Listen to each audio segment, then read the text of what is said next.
Hello friends, and welcome back to another virtual story time with Miss Liz. While it has been very lovely weather in Philadelphia these last few days, it is still winter. And so I chose a book today to celebrate snow days and all the good feelings that winter brings. Although in this story, it's not all good feelings. There is someone that has to reconcile with different ways of doing things. It can be hard when other kids don't want to play the same way as you. Let's see if the problem will be solved in this book. It's called The Snow Dancer. It's by Addie Boswell and illustrated by Mercè López. The Snow Dancer by Addie Boswell, illustrated by Mercè López. Here's our snow dancer, still asleep, but not for long. Sophia was asleep when the snowflakes came. Do you see them falling?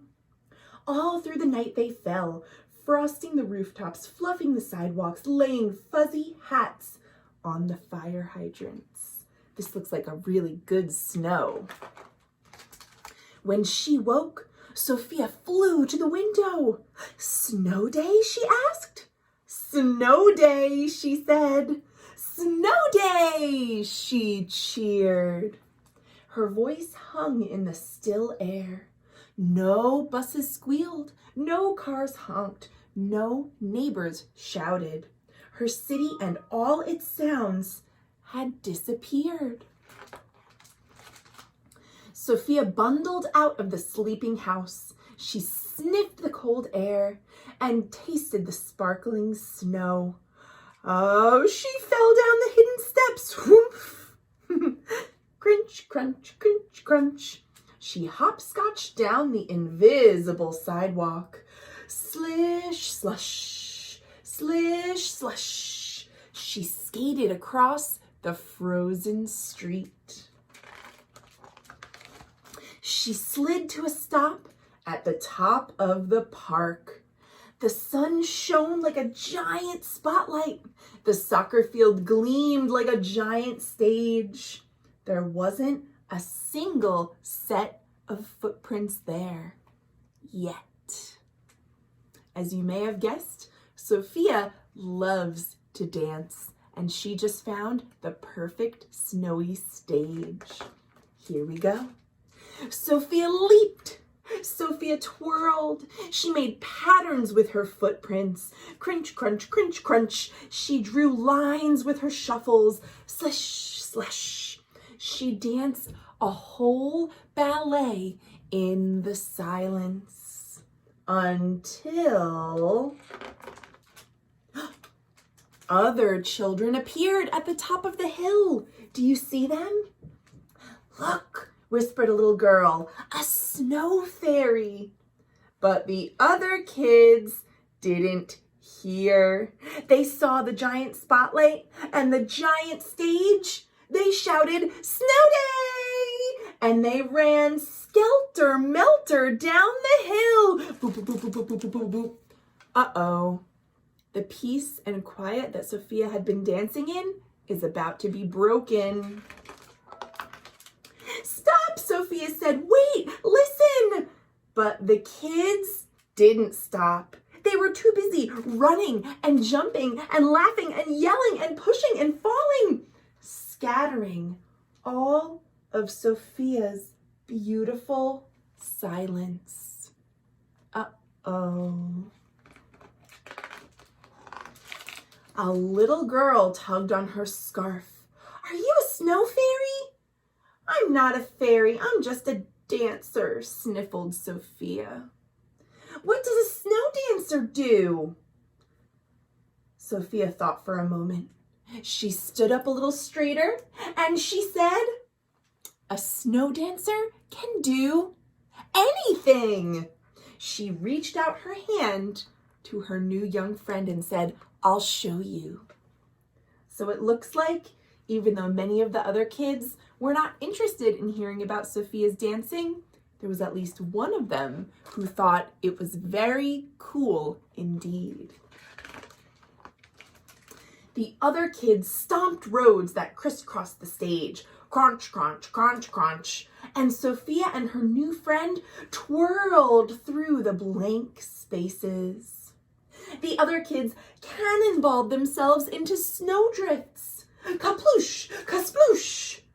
And Sophia and her new friend leapt over them on their tiptoes. Whoosh, whoosh.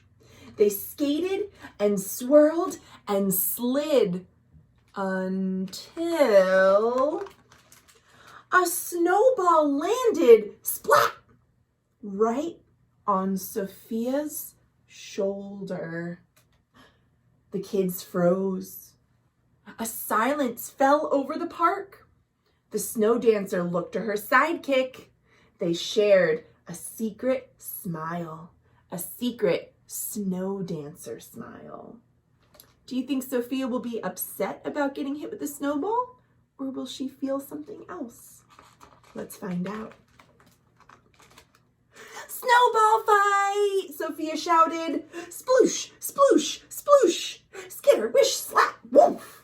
Wow, look at this snowball fight happening. Soon, the kids were too tired to throw even one more snowball. They lay scattered in the snow and listened to the sounds moving closer. Snowplows pulled out. Screech, screech, scrape. Buses started their engines. Huff, huff, hum. And parents called their kids home to shovel. The day was certainly getting started. Sophia spread her arms and gave her new friend a grand curtsy. The girl curtsied back. Then the snow dancer twirled in the white world once more and turned for home, dancing in her frozen footprints. Crunch, crunch, crunch, crunch, slish, slush, slish, slush, woof. At home, Sophia snuggled up with a mug of hot cocoa. Sniffle, sniffle, sigh. How cozy does it look to be sitting with a hot drink after being in the cold, cold snow all morning? Outside, the world sparkled and glistened. Ah, snow day, Sophia whispered. And that, my friends, is the end. I hope that even on this warm day, if you're in Philadelphia, you enjoyed this cool story about a snow dancer and how she made a new friend and learned to dance around the other kids who didn't want to participate. Even if you have a different way of playing, there's almost always a way to still have fun. Thank you all so much for reading with me again this week, and I will see you next week for more great books. A heads up that next week, one day, will be the celebration of 1 full year since Storytime began. I believe, if I'm remembering correctly, it'll be next Friday, the 19th. That marks 1 year since I posted my very first virtual Storytime. So I hope that you'll be able to tune in and watch and reflect on what this past year has been like and all the ways that it has changed us all. Thank you again for watching, and I'll see you next week for more great books. Bye, everyone.